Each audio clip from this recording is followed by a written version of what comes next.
Welcome back, everyone, to These Aren't the Nerds You're Looking For. Kevin Horde here. Lorenzo Fon over here. What's up, Lorenzo? How you doing, buddy? Not much, yeah. Just hanging out, playing video games, catching up. Nice. Watching some Resistance, yeah. Watching some Resistance. We're covering Resistance today, episode 6, Signal from Sector 6. How convenient. Right. This one is directed by Sergio Paez, written by Brandon Allman. Very nice. So, that's what I got as far as production of this thing goes. Not too much to talk about there. Right. What's going on in this one? So we jump into an establishing shot of the Colossus, as we often do. This is at sunrise, and I watched this episode twice. Yeah. The water and the sun reflection off of the water looks fucking phenomenal. I will agree. Yeah, I definitely agree. It looked super great, and then it had like the CGI Colossus on there, which is fine, but like the atmospheric kind of background shot, I was like, holy shit, that looks fucking great. So I was impressed with that. We cut inside to the crew sleeping, Neku's sleeping, Kaz is sleeping, and I kind of had assumed that they had like rooms or something, but they just kind of look like half-ass bunks. Right. I don't know, like at the back of the landing platform. They're just sleeping in general areas, yeah. Do you want to just run through everything first, and then we'll kind of... and then, of course, as always, before we recap this episode, spoiler alert. Yep. We're going to discuss the whole episode. We're going to do a full recap, and then... You're going to find out some spoilers about Signal from Sector 6. What the signal is, what the sector is, what the 6 is. Maybe. I don't know. Anyway, the crew's sleeping. Yeager and Bucket wake up Kaz. Doesn't work too well, so Bucket blasts off an air horn. Kaz is awoken immediately, kind of knocks his head on this pipe above his bed for whatever reason. Tam's already awake, and she taunts Kaz a little bit, but then she asks what the job is that they're going to work on, and Yeager says, "Oh, we gotta get up early because Kaz has the salvaging job. It's an all-day thing. Don't worry about it." And Tam's response to that is, "Oh, I didn't see that on the work list." Kaz gets up, and he's kind of meandering into, I guess, a kitchen area, trying to make some calf. He fails repeatedly. BB-8's kind of pacing back and forth, all excited, which Kaz makes note of. Tam comes up, pushes him out of the way, makes some calf. Kaz is like, "Oh, thanks," but she just grabs it out of the whatever. The machine, the multi-use machine, I'm guessing. Right. And continues on. We got a wipe to Yeager, Kaz, and BB-8 boarding some ship that we haven't seen before. Kaz is definitely dragging ass. You can tell, shoulders slumped, kind of shuffling along. As he enters the ship, he's talking to Yeager, and he said, Where exactly did you say we were going? And Yeager just says, "I didn't." So Kaz goes and lays down, and this thing's like a flying bus, I guess, maybe is the best way to describe it. Because there's like a single pilot's chair, and then like not a full wall, but like a wall with a widened doorway in it, and behind that is, you can just see several rows of seats behind that. So Kaz goes and takes a nap, and he's basically like, "Wake me up when we get there." We cut to them flying. It's a nice aerial shot. Clouds are looking beautiful. Again, I'm gonna note that all of the atmospheric stuff that we got going on is looking nice. Kaz wakes up. he tries to ask Yeager again where they're going. And Yeager's response is, you ask too many questions. Sometimes you just have to be surprised. And then, boom, immediately, surprise. We see an X-Wing fly up. Kaz notices that is Poe's X-Wing, which I also found surprising because it's a different X-Wing than we've seen him in before. And I don't remember from The Recruit, the first episode of Resistance, if this is the same X-Wing that Poe was flying then, but it's like a white and blue one. What we've seen him in the past is like the black and red or the black and orange one, right? Mm-hmm. But I guess that's... I've seen him in the blue and white one before. Okay. Yeah. Was that in The Recruit? I think it's in The Recruit, yeah. I think he's flying white and blue in The Recruit. Okay. So, long story short, Poe shows up. He starts talking to... He calls out and he was like, hey, it's good to see you. I missed you. And Kaz thinks he's talking to him. He's like, yeah, me too. And he was like, yeah, I was talking to BB-8. So, Yeager tells him that Poe's here to kind of give Kaz the next directive, the next portion of his mission. So Kaz is all confused. He's like, cool, are we docking? And Yeager's like, no, we're not docking. He's like, cool, well, are we going to land? He's like, no, we're not landing. This has to be discreet. This is the way it's going to be. So Poe chimes back in and he says, hey, buddy, you've been doing a great job. I got a surprise for you. And another X-Wing flies up. So Kaz is all super excited. Still doesn't understand how he's going to get on the ship. Yeager just opens like a side door that kind of forms a plank, if you will. Mm-hmm. And Kaz is told that he just needs to jump down into the ship. I think Poe describes it as like air diving or something like that. He's like, hey, weren't you trained in air diving? And Kaz's like, yeah, theoretically. I've never done it before. So he's standing on the plank. BB-8 rolls out and does the BB-8 thing, just knocks him down into it. Everything's good.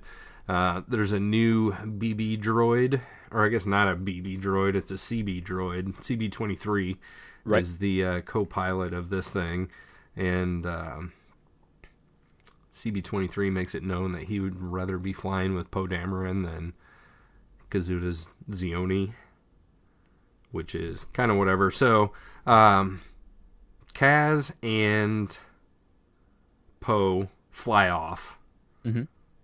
They break atmosphere. They're out in outer space. They're talking a little bit. So they start... Kaz briefs Poe.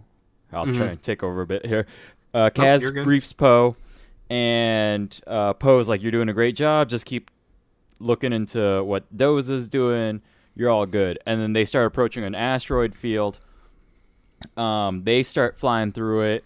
Poe shows Kaz a backwards tail slide, which is this little trick where he starts flying towards an asteroid, basically in relation to the direction he was going, spins on his back, and then shoots forward, or shoots up at that point. Kaz tries it a couple times, is unsuccessful. After this, they receive a distress signal, and they discover that it's coming from Sector 6. They head that direction towards the signal, and they come upon what they call a Darius G freighter. And it looks like a pirate raid gone bad. And in fact, there are still 2 pirate ships still docked onto this freighter. Well, there's one that's docked, and there's one that's floating near. And I think it's Poe describes it as being obliterated. Poe or Kaz, one of the two. Mm-hmm. It basically just looks like the same type of pirate ship just floating next to this vessel. Right.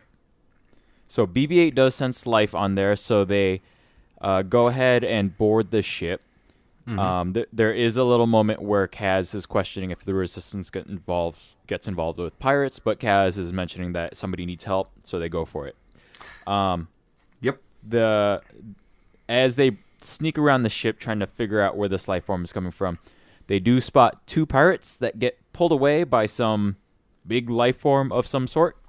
Kaz freaks out that the pirates were just eaten, which is very likely. So Kaz and Poe continue their sneaking/searching. There is a Kowakian monkey lizard that starts following them. Mm-hmm. It attacks it attacks Kaz, and as Kaz is fighting this thing off, Poe notes how much he hates Kowakian monkey lizards. He does. He hates them. He hates them a lot. So Kaz is able to fight this one off. They sneak around a little bit more. More what I'm going to call from here on out KMLs, Kowakian monkey lizards, nice. Ambush both Kaz and Poe. Yeah. One KML steals Poe's blaster, runs away with it. Poe chases after, thereby splitting up Kaz and Poe. Yeah, it's to be noted that these 2 KMLs were kind of like chilling on the ceiling when they walk into like this room, I guess you would call it. Mm-hmm. And Kaz kind of hears something and looks up, and they break this pipe away that shoots out either steam or smoke or something to just kind of fill the room. And then one of them does jump down, attacks Poe, grabs his blaster, takes off. This is how they're separated. Mm-hmm. So Kaz is just kind of incapacitated by smoke, steam, cloudy air, whatever you want to call it. Right. The droids are kind of lost in this commotion for a little bit, but we do come back to them shortly. As Poe is chasing down this KML to get his blaster back, he just picks up like a box and chucks it at him. Kind of scares the KML. The KML runs off. He grabs his blaster. We cut back to Kaz, and this other KML is just whooping the shit out of Kaz, just like slamming his face into the ground. Yep. Repeatedly. Kaz is pretty helpless. It's kind of pathetic. We hear a big roar. The KML runs off. Kaz gets up and is kind of stumbling around. He meets back up with the droids and back up with the KMLs. BB-8 actually fights one of these things where he just runs up and grabs it and starts spinning his body in a circle. Mm-hmm. And then just chucks it off somewhere. Kaz gets attacked again, of course. Poe re-enters, and then he fires 2 shots off in the air. Mm-hmm. And then we get a kind of funny joke of this KML just dropping from the ceiling. Yep. And he looks surprised. Kaz looks surprised. Everybody kind of looks surprised. They kind of shrug it off. Whatever. Again, Poe says, "Man, I hate these things." Like, repeatedly, he's just like, "I fucking hate monkeys. I hate these KMLs." BB-8 senses another life form, because initially it was like 3 potential life forms on board. We saw the 2 pirates killed. So they're kind of following this life form signal.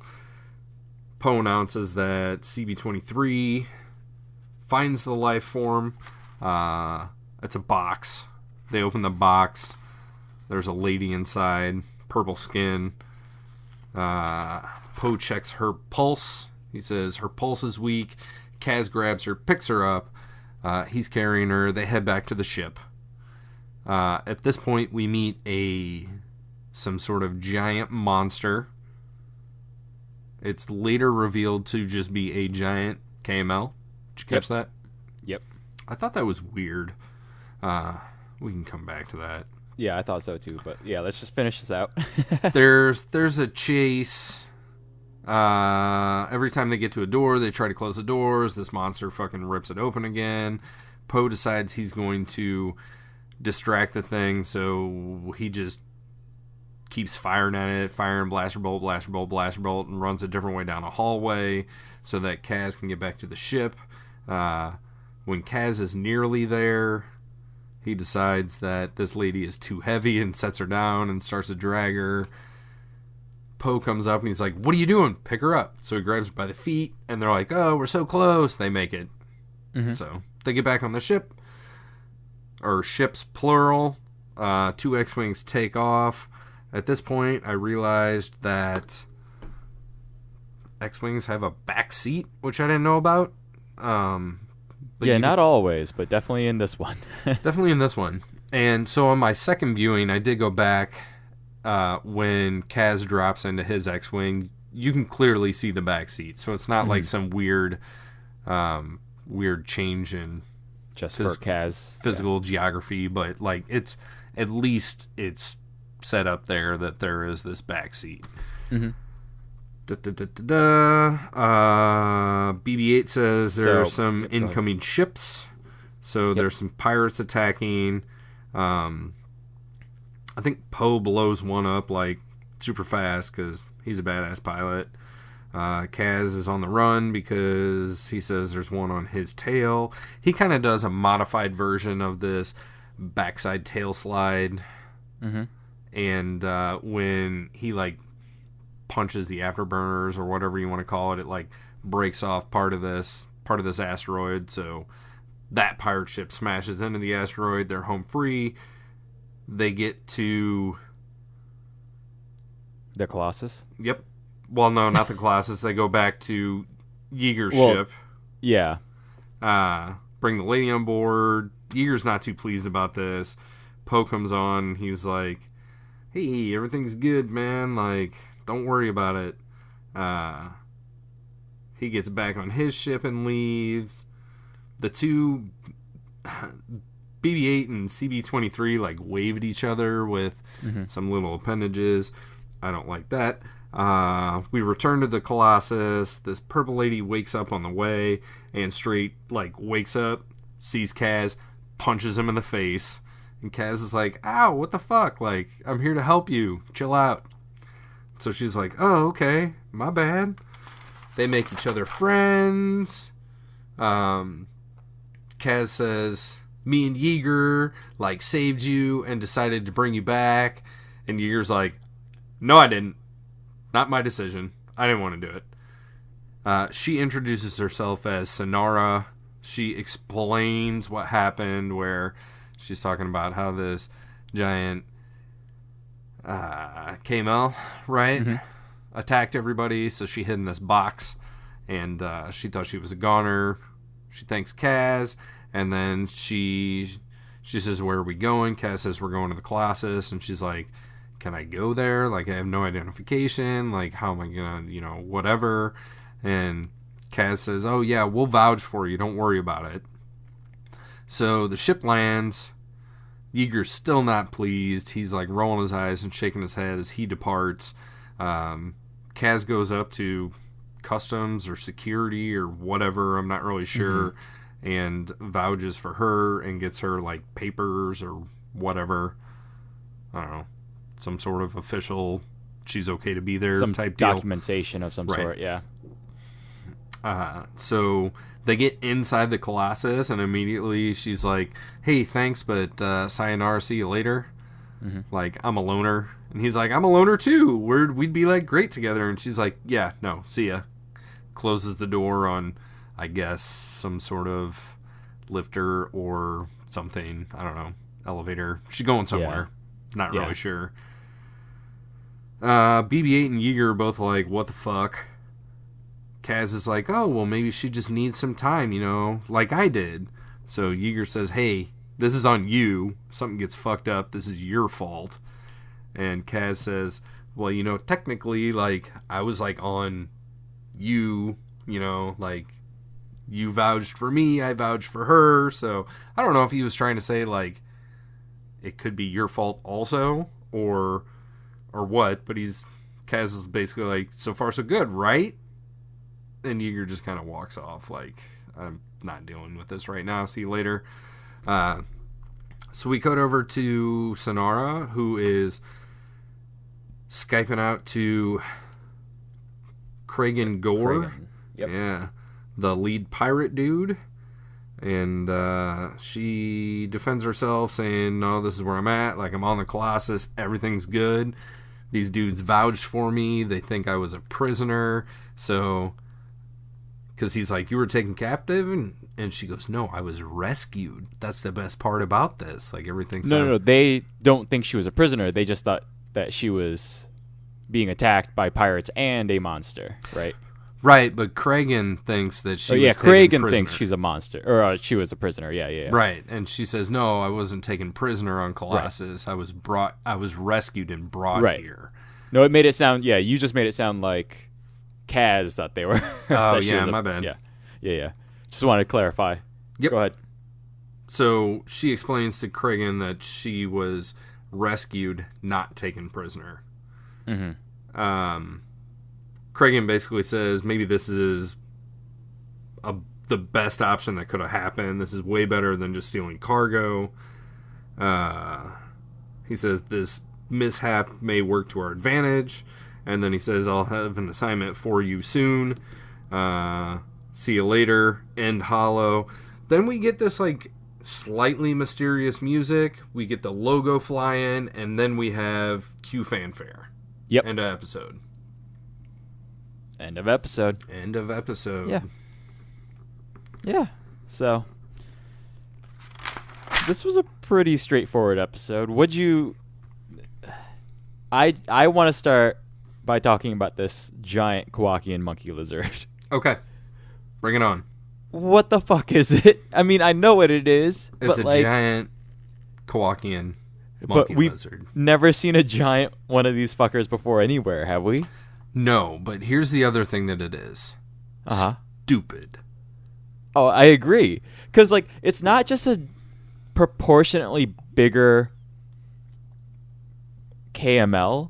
It's, like, jacked. Like, it's, like, The Rock shaped. Like, as in Dwayne the Johnson. Like, it's got fucking pecs, giant arms. It's, like, clawing shit up, you know? Because, like, usually Kowakian monkey lizards, like, they have this smaller upper torso and then, like, a rotund belly sort of thing. Like, smaller legs, right? Yep. No, this thing is, like, it has, like, the body of an actual gorilla and not just a regular monkey, if that makes sense. Yeah, and when Kaz is like, here's the roar, and says, what is that? Poe says, it could be a reek. Gundark, Reek, and then something else. Right. I don't remember what the other one is. The Rathtar. Oh, could be Rathtar. Yeah, he says Rathtar, Gundark, Reek. Who knows? Let's go. And this thing is nearly the size of a Gundark, and it is, its musculature structure is similar to a Gundark, but it's a KML. Right. And it's a roaring, loud, big, strong KML. Strong enough to, like, open doors. Yeah, it's dumb. I don't... Like, yeah. They could have done just anything. Make it something else. Yeah. That's what... Yeah, they could have added any other monster in here, and it would have been fine. But just the fact that it's a giant KML. I hope we get some other explanation for it. Like, it's some experiment gone wrong or something. We won't. We'll never see this thing again. Yeah. I don't know. There's like little cages and boxes along the way, and they're all like broken open, and in Arbesh they say caution on them. These are like KML cages, right? And they're the size of like a dog carrier, you know, like a small dog carrier. Right. But this giant fucking KML it doesn't make any sense. 2, like, where'd it come from? 3, like, what the fuck is it doing on this ship? Like, it's more questions than answers, and none of it makes any sense. Right. Because, like, even the pirates weren't expecting it, because that's why Synara was hiding as well. Because she mentions to Kragan that the mission went sideways. Yep. Due to the giant KML. Now, does she say that those are pirates? Because my question was, what if, like, I didn't recognize these two guys because you don't see them for long enough. Yeah. Could these be, like, the actual crew members of this ship? Yeah, and I don't know about just those. Have everything backwards? I don't know about those two guys specifically, but it's safe to assume that there were other pirates on the ship. Oh, for sure. Right? Yeah, I don't know about those two guys, right? Like, so we only get the word of whatever Kaz and Poe are going with because they're the ones that call it out, right? Speaking they of, could be crew members. I agree. Like those two guys, they're red shirts that we see for 2 seconds. Yeah. I feel like Kaz got this completely backwards, and those two dudes that got killed by this giant KML are actually crew members of whatever the ship is, and then they find this purple-skinned lady that they think is a crew member of the ship that is hiding and is actually a pirate. So I feel like it's well in Kaz's wheelhouse to just have 100% of everything ass backwards. I honestly, like that's fine. I just don't know if it makes a difference, honestly. Like it doesn't. It's like if Kaz thinks they're pirates or if Kaz thinks they're a crew member, it doesn't matter because they're dead within 2 seconds. Yeah, right. And we never see him again. So speaking of the KMLs, there are 3 people that are credited with voice acting for the KMLs, and those would be Dave Filoni. Very nice. We know who he is. Matthew Wood. We know who he is. Yep. And David Accord, who is the supervising sound editor. Nice. For the show. And it looks like he got his start in Star Wars with The Force Awakens. So, congratulations to him from being able to transition from live action to animated. You know, if that's what he wanted to do. Great. Yeah.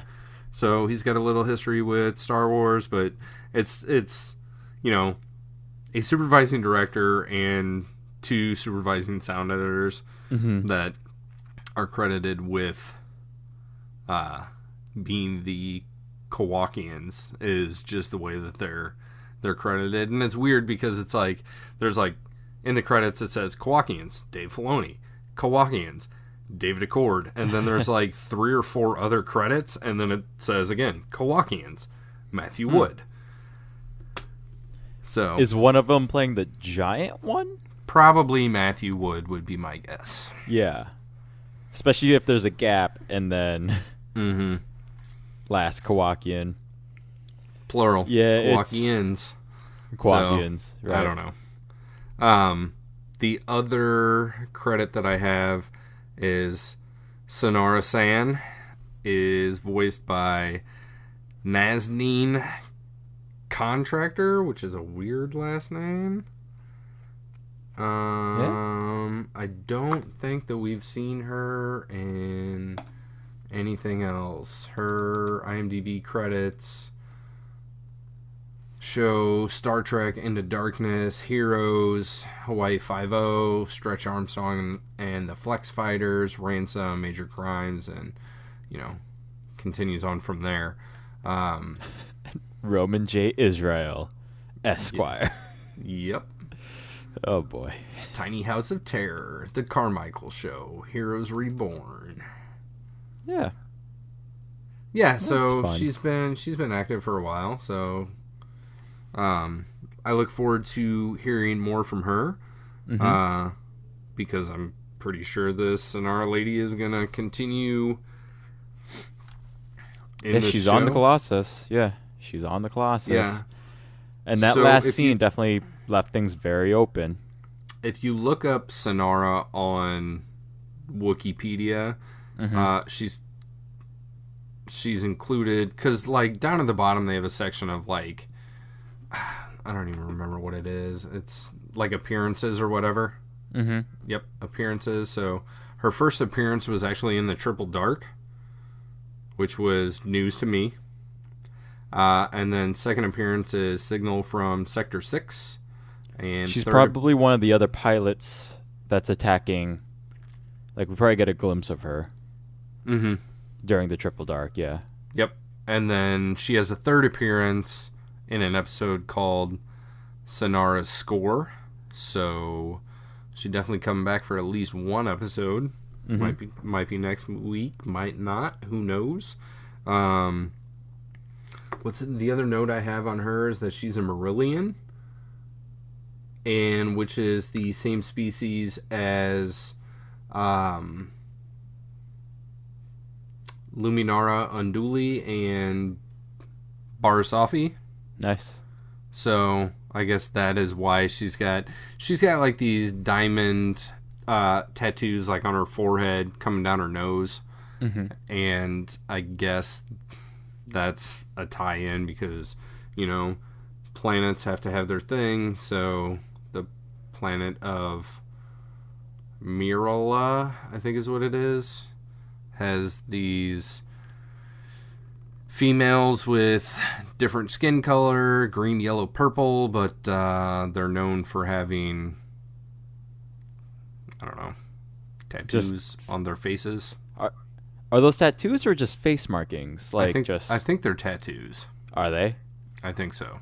I'm not gonna lie, I've never thought about it. I've always just assumed they're kind of like distinctive patterns that show up on their faces. Does that make sense? Yep. Like birthmarks, right? So here is the description. Marillions were a near-human species native to the planet Mirola, or Mirial. They had green to yellow, although a few had purple skin and tattoos on their faces. Oh, tattoos. All right. There you go. Yeah. Very nice.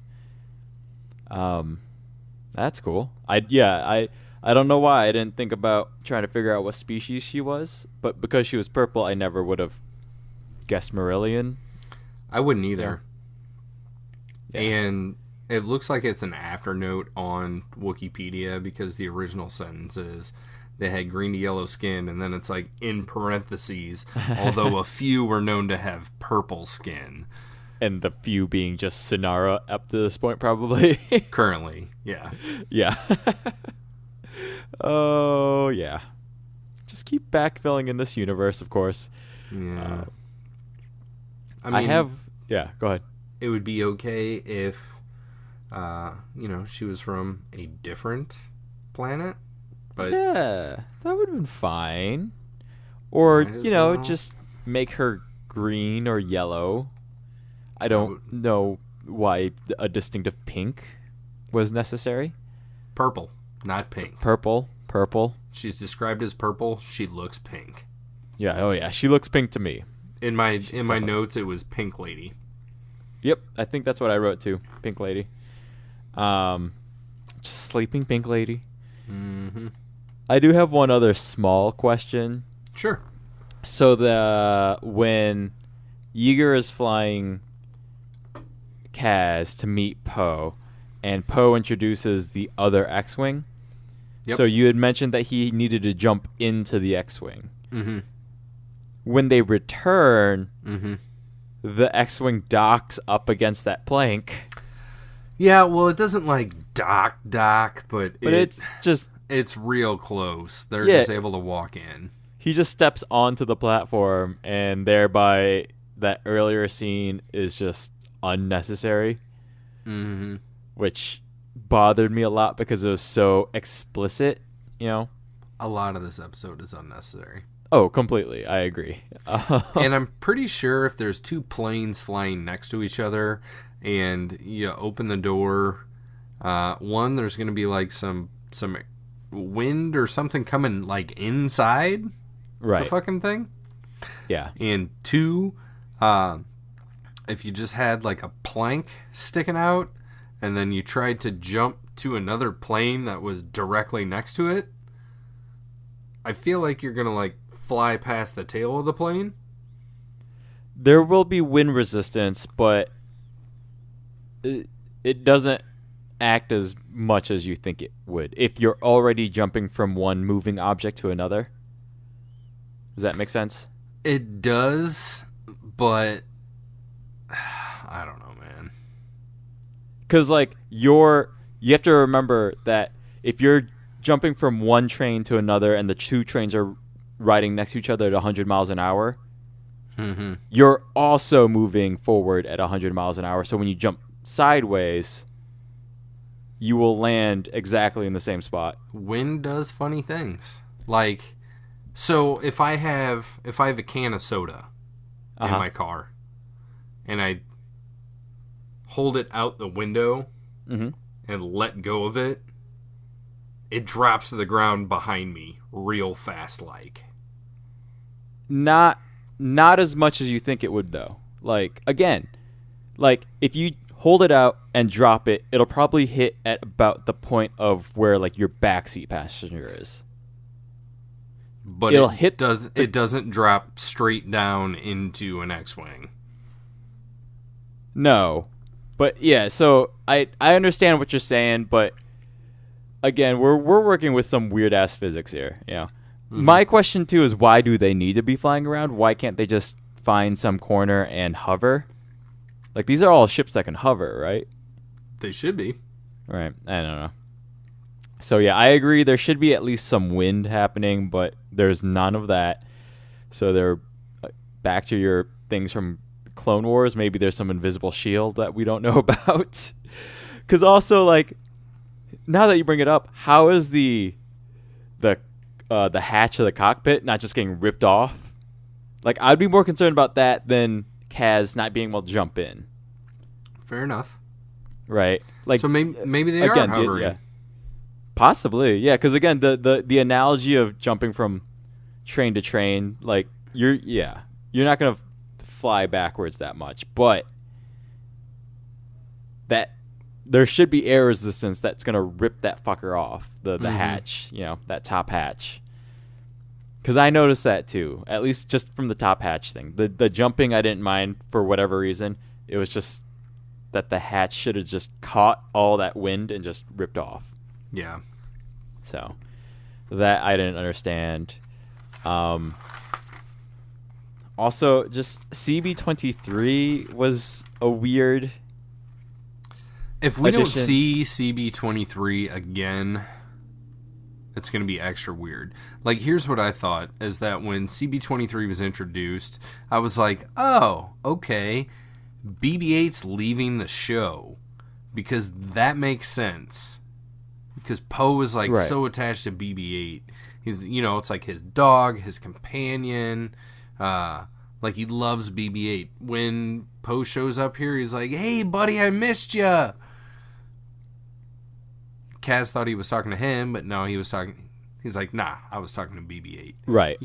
So, I fully expected at the end of this episode for BB-8 to leave with Poe and for CB-23 to remain with Kaz. Mm-hmm. Not what happened. No. CB-23 is only there to explain that CB is flying the shit to bring to Kaz. Yep. That's all I got out of that. That is all that it is. Yep. So. And shit, at that point, like, BB-8 could have just not been there in the morning. Mm-hmm. You know? Like, Kaz could have fucking half woke up or whatever. Or 20% woke up, is the way that he describes it. And BB-8 could have not been there. And he could have been like, hey, where's BB-8? And Yeager could have been like, oh, we'll catch up to him or whatever. You know? Right. Yeah, like, even just that intro scene, I don't know what I'm supposed to get out of that with Kaz being tired and the amount of time to watch him just get some caffeine, some coffee, you know, and then that weird exchange with Tam as well, where they're like, oh yeah, we're going to salvage some parts or something like that, or salvaging job, I think is what Yeager. Mm-hmm. Yeah, is how Yeager fronts it. Yeah, all day. Gonna take all day. Right, and Tam is concerned, but we never really get into that ever again. And I don't know if I'm supposed to get that Tam is suspicious of them in some form. I think she's like a little suspicious. She's like, oh, I didn't see that job come across the radar. And then nothing is said about it. You just move on. But then when Kaz is like trying to make his calf, Tam just like pushes him out of the way, fucking makes her own calf and takes off. So I think at that point she's like, fuck it, I don't give a shit. But yeah, that's what I'm saying though. So then like, if that scene undoes the first scene, does that make sense? Mm-hmm. Like, you're going to have her look suspicious for a hot second, but then in the very next scene, we just aren't going to mention it. So thereby, you already show me how unimportant that first scene is. You know, like, Mm-hmm. it's just showing me that these, like, and these two scenes together are so unimportant by the time we get to the other shit. Like, So I have a question for you. yeah, Yeager wants to stay out of this whole Kaz is a spy thing. right. So why the fuck is he waking him up? Oh yeah, And I don't. making sure that he gets on the ship and delivering him to Poe and spending a half a day fucking flying around, I guess. Yeah, to pick him up. I was again. wondering that too. Yeah, like that was one of the first things I noticed too. Was like, why are you still fronting for this guy? You know, by saying that it's a salvaging job, by disappearing, by offering the ship to fly him, right? Right. You would think that he has other things to do, and presumably he had to rent this bus. I guess, yeah. Because that's not, unless he just owns a bus. Maybe like Possibly. While everybody else is working on shit in his garage, he's like a bachelor party limo service or something. Right. Party bus guy. I'm not really sure. And it's a weird ship. It's a bus. That's what right. It's an air bus. Is what it is. Yeah. Maybe it's like a seeing as it has like this, like the door doesn't open like normal, it like folds down into like a plank. Mm-hmm. Maybe it's like a skydiving Airbus type deal. I don't know. Have you ever been skydiving? No, but I figured it was like a ramp for fucking old people and, you know, disabled people or yeah, but it doesn't go down. It just goes like straight out. But I guess like, when it's like the loading ramp, it goes down. Right. Yeah, that but really also makes like more sense than like skydiving adventure, because where are you gonna land? Like in the water. Right. Niku described that as like the cold, icy depth of freezing despair or something. Something like that. Yeah. Because here's my other weird thing with these various like transport shuttles that we see. I feel like this is like the third or fourth variation that we've seen of some sort of shuttle like this. Because in Rebels, like season 1 of Rebels, they get on another bus like sort of thing, and C-3PO and R2-D2 happen to be there. And I don't believe it's this same sort of ship, because we have Rex, not Clone Rex, the pilot of Star Tours Rex, shows up in that episode and is piloting that ship. And then also, of course, we have the Star Tours speeder, like 1000 or whatever. Okay. Right? So that's another like transport ship that we have. And now we have this third one. Well, there's also the bus that Anakin and Padme and R2 take when they're on their subterfuge mission back to Naboo on unregistered transport. Right. Like, that's a legit just fucking bus that picks them up. Right.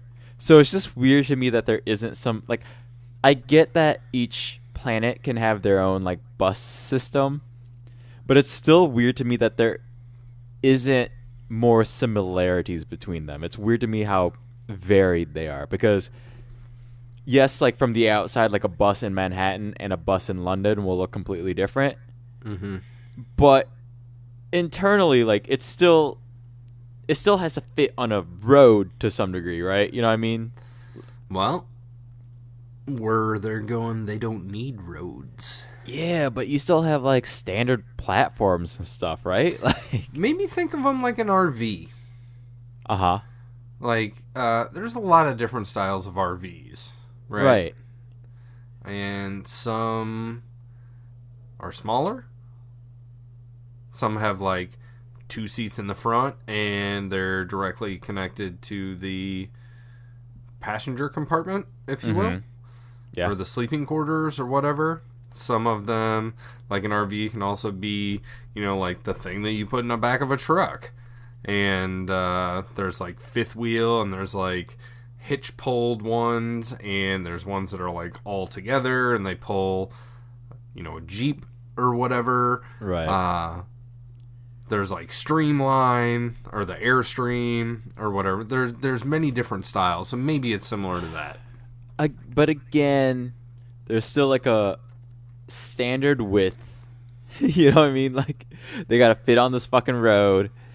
And I get what you're saying, but it's still weird to me that every time we get one of these new shows that the animators take it upon themselves to have to redesign new shit. And I appreciate expanding that part of the world out, but there's a small part of me that feels like there's some missed opportunity here to like just connect back in the way Rebels did, by bringing Rex on. Rex the droid, not the clone.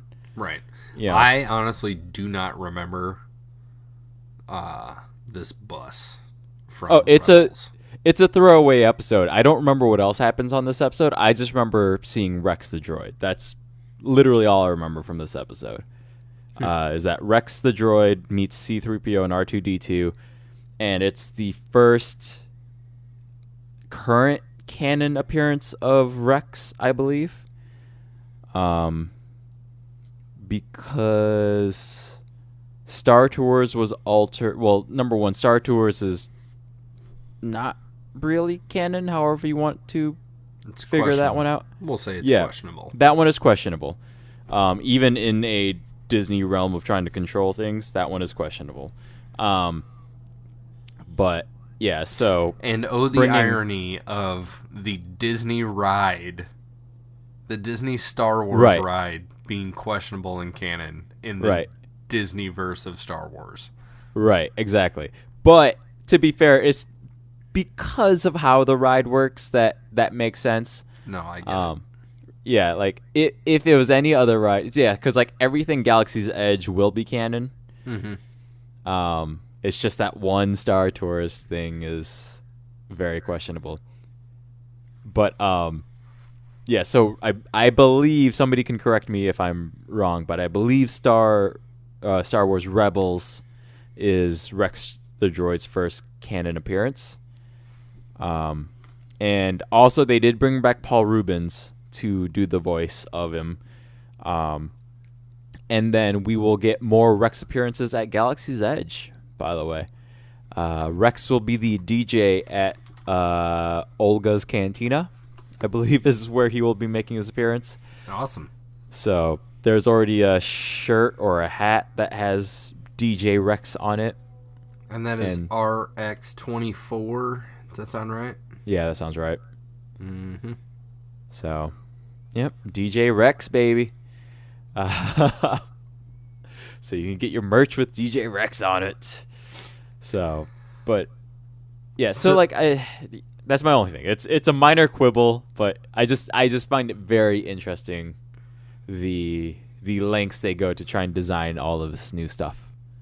According to Wikipedia, RX-24 first appearance would be in Star Wars Rebels, Droids in Distress, then in the Droids in Distress book, and then Star Wars Galaxy's Edge. So I don't know how that'll fit in with the old Star Tours ride. Well, because anything old Star Tours is already gone, right? Mm-hmm. So, because now if you go on the ride, it's being piloted by C-3PO, by mishap. So, but I know there used to be in RX-24 action figure, whatever you want to call it, figure like 3 3/4 figure that you could get at Disney, which I wish that I had, but I don't. But we're far off topic. Let's pull back to Resistance. Right. RX-24 not in this episode. Yeah, but you know what is? Go ahead. a weird, like, double music cue outro. What do you mean?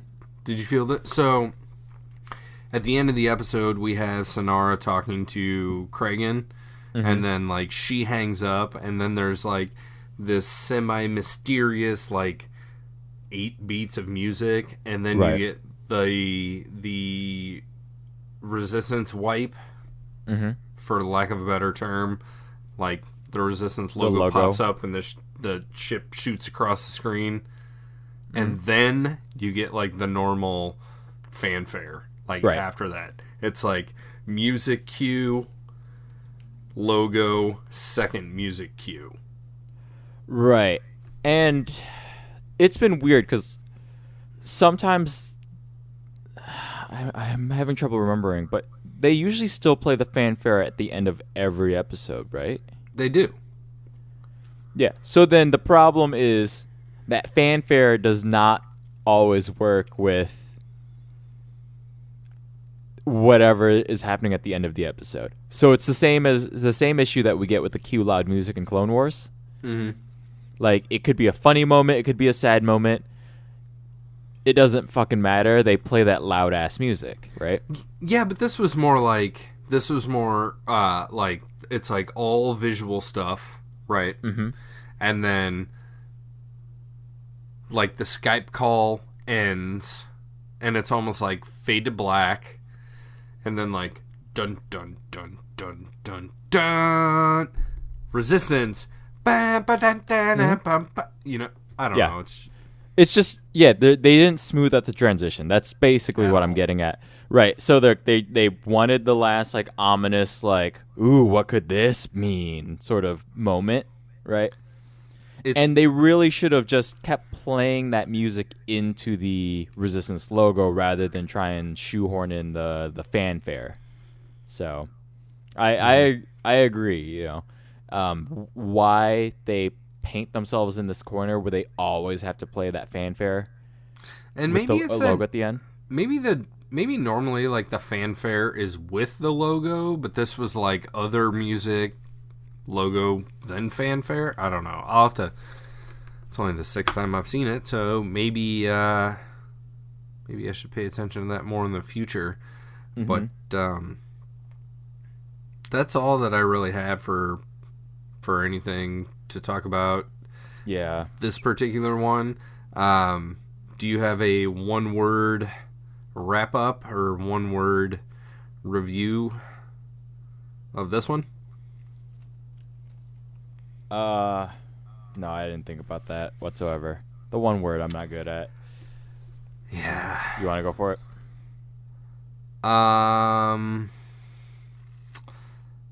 Filler. Yeah. I'll agree with that. That's all that I can think. Yeah, I got I'm just going to jump into thumbs up, thumbs down because I can't let's do avoid it. This is a thumbs down. This is a strong thumbs down for me. Like, this was just a waste of time. That I got, like, this was just bad. I also am giving this one a thumbs down, and I'm going to make a statement that I don't like when other people say, and I will explain why. I don't get it. And when people tell me, you know, like if people watch a movie or something, they're like, I don't get it.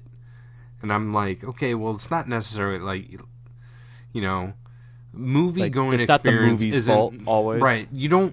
It isn't, like, what do you mean you don't get it? Right.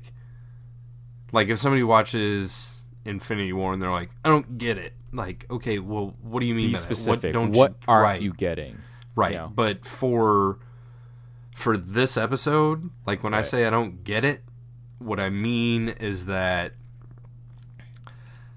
there's very little that actually happens. Right. Most of this, like, if this was a Clone Wars episode, most of this could have been condensed down into the second half of the newsreel. Oh yeah, basically.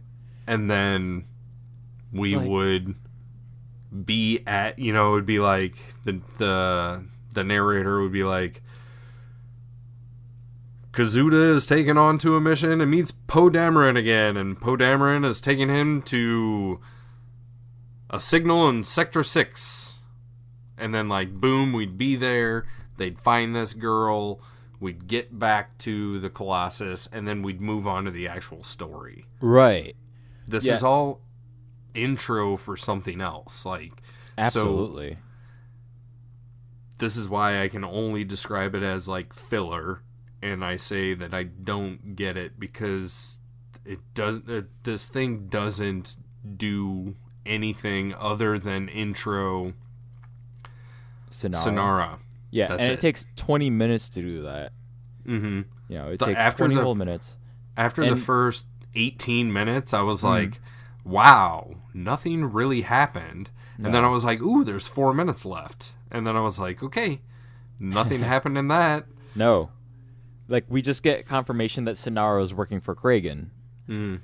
And it's such a weird waste of an episode, especially because we've had a few where Kaz has gotten to run solo, which has been fine. It's been a slow build, I'll put it that way. And we get Poe back, but then we go on this like weird adventure, and I almost feel bad for Oscar Isaac at this point. He nailed it though, man. He fucking nailed it. And I'm not saying it shows in his performance or anything. I'm just saying, like, if you're gonna bring back an actor from the live action films, unless you got like a season-long contract with this dude, like, I would imagine. Why would you? But why bring him back in a story that basically just has him reacting to fucking monkeys, right? Yes, which he hates, which he says multiple times. Yeah. So, because like even just like flying through the asteroid field is so much set up for something that happens at the end of this episode, and it's one of those things where, like, from a script perspective, it almost does everything that storytelling should do. It plants information. They get to the asteroid field. Poe does this trick. Kaz tries to emulate it. Unsuccessful. And then we get the payoff later, right? From a script standpoint, that's fine. Yeah, but it would be way better. It would be way better if they had a reason to go to the asteroid field. Like, they had already gotten this signal from Sector 6, right? Right. Instead of Poe's like, hey, there's an asteroid field. Let's play just fucking play around. Right, exactly. This is a dumb fucking idea. But if they had a reason to go there, and then they're like flying through, and Poe's like, yo, Kaz, you good? Like, because I'm a badass pilot, and you're like a rookie, right? Right. And it's Poe like, does this maneuver, and Kaz is like, whoa, how'd you fucking do that?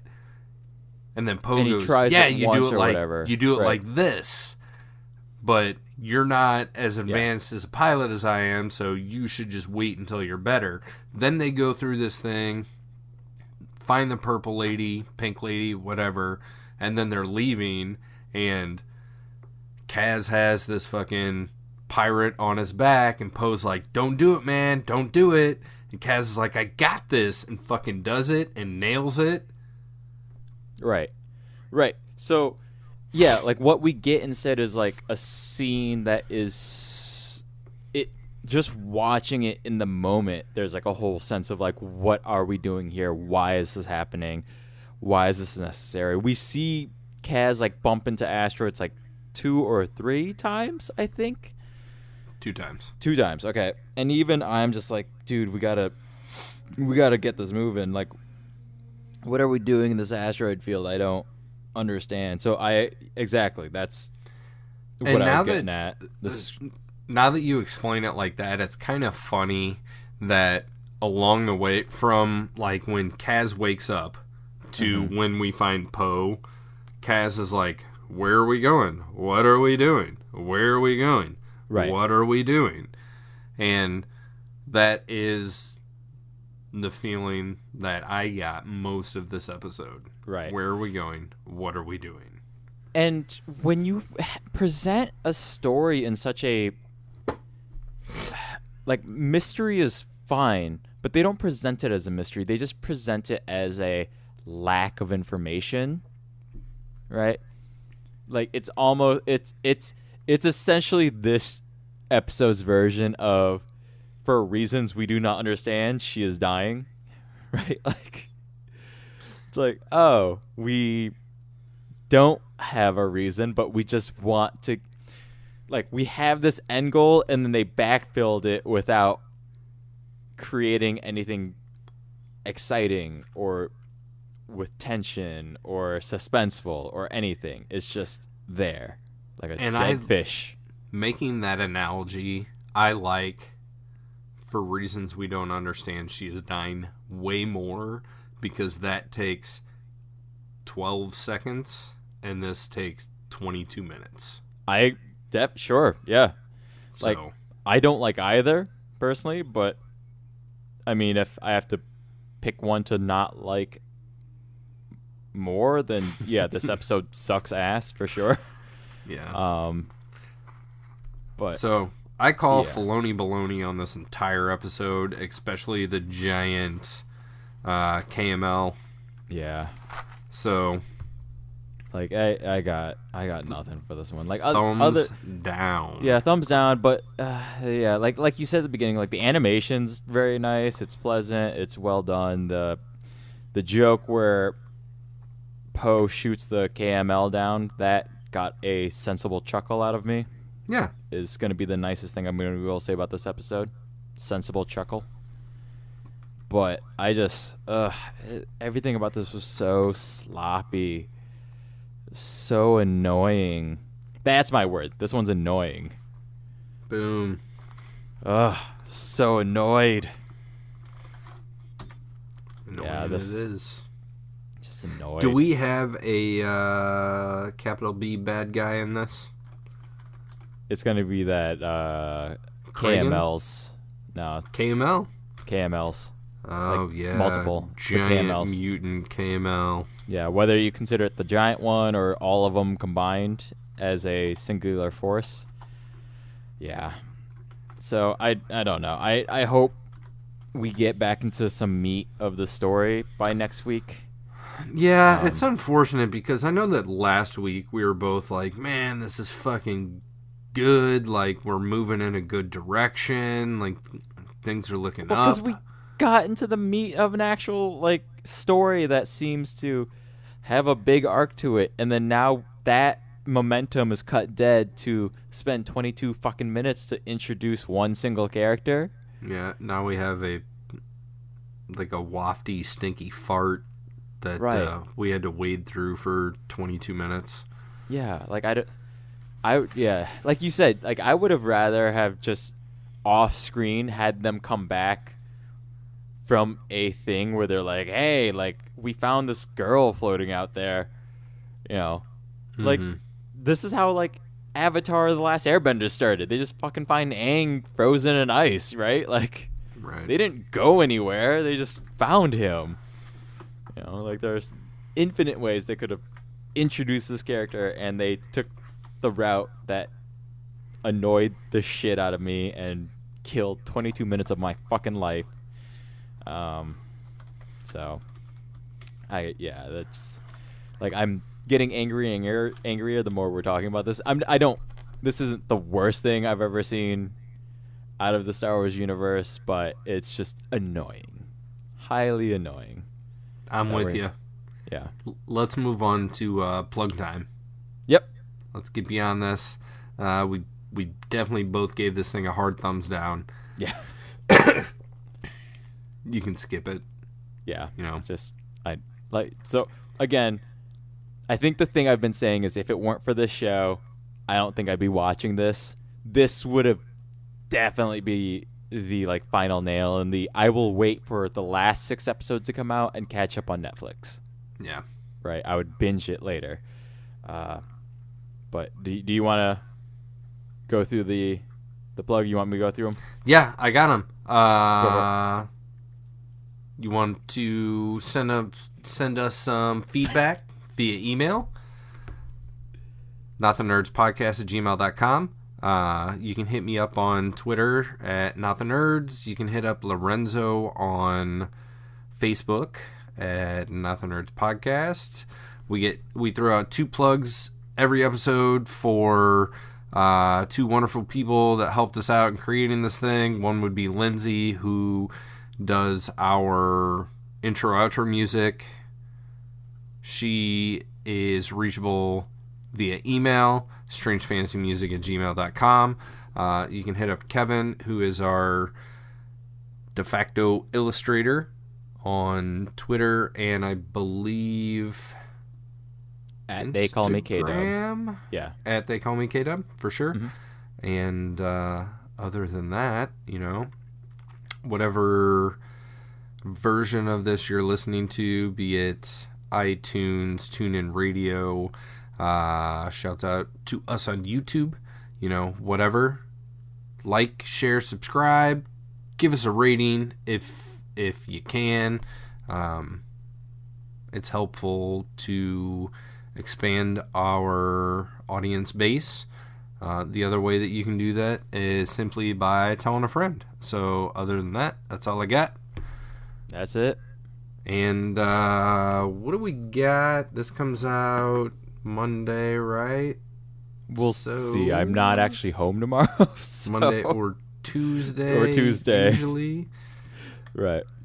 So we got this one, and then what are you looking for? So Clone Wars Brain Invaders is coming Brain up Invaders. This week. Yeah. So coming this Wednesday, Brain Invaders, the Clone Wars. Yep. So look forward to that one. All right. Other than that, as far as Resistance goes, you can hear us next week. And I've been Kevin. Lorenzo Fon over here. These aren't the nerds you're looking for. Bye-bye.